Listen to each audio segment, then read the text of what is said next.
Salut à tous, aujourd'hui dans PC Masterclass nous allons parler de la RAM.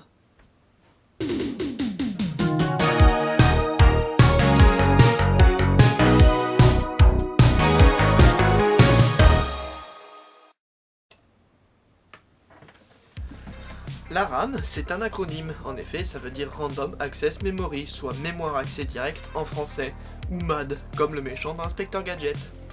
La RAM par ailleurs est un composant nécessaire au fonctionnement de l'ordinateur, en effet c'est elle qui fournit les informations au processeur. Par ailleurs, celle-ci se trouve à droite du processeur, dans ces fameuses prises verticales.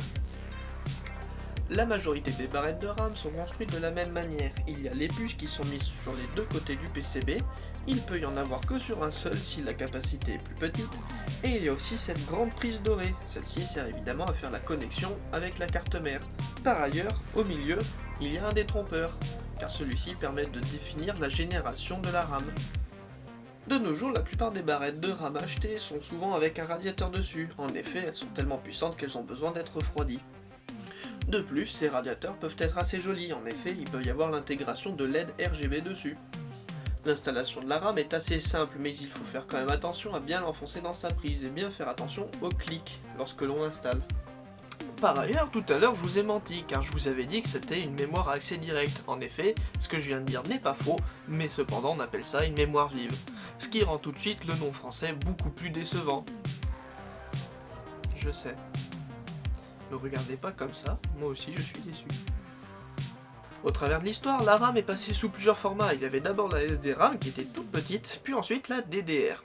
Par ailleurs, DDR signifie double data rate, ou double bande passante en français. En effet, la DDR utilise sur une même fréquence une entrée et une sortie vers le processeur. Par ailleurs, il est conseillé d'utiliser plusieurs barrettes de RAM car celle-ci augmente grandement les capacités de bande passante. La fréquence indiquée sur la RAM est donc l'addition de ces deux bandes passantes. En effet, une RAM de 2600 MHz va donc faire une bande de 1300 et une autre à 1300 aussi. Par ailleurs, la mémoire se présente sur une certaine quantité. En effet, de nos jours, on est sur une quantité qui va de 8 GB en 8 GB, donc 8, 16, 32, 64.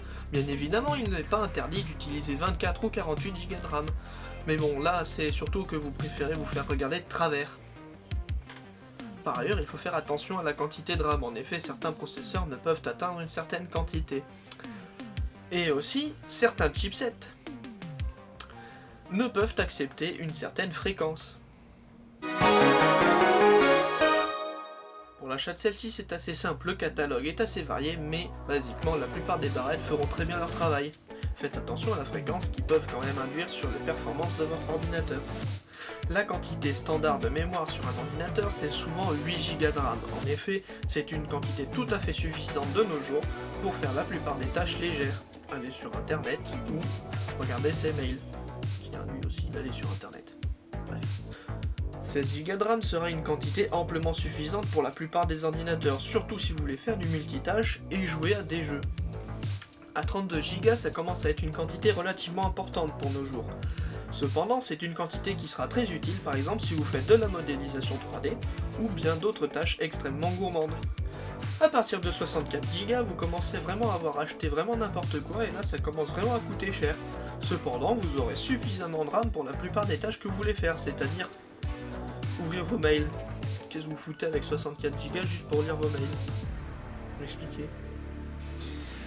Et enfin, Alexei ne vient jamais sans le Threadripper car celui-ci peut accepter 1 demi-téra de RAM. C'est à peu près cette quantité de RAM. Pour l'entretien, cependant, la RAM n'a pas vraiment besoin d'entretien. J'ai pas fini.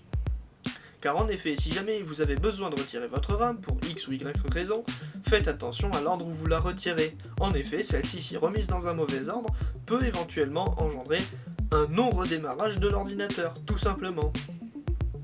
Et si vous me dites que non c'est impossible, et ben moi je vous dis que si c'est possible, si par exemple votre RAM n'a pas tout à fait la même fréquence ou le même timing. Parce que oui, fréquence et timing, ce sont deux choses différentes, mais j'ai pas voulu vous le dire dans l'épisode car même moi, ça me fait peur. Et ce sera tout pour cette vidéo. N'hésitez pas à mettre un j'aime, à vous abonner, et surtout rejoignez-moi sur Discord car oui j'en ai un et le lien est dans la description. À la royaume.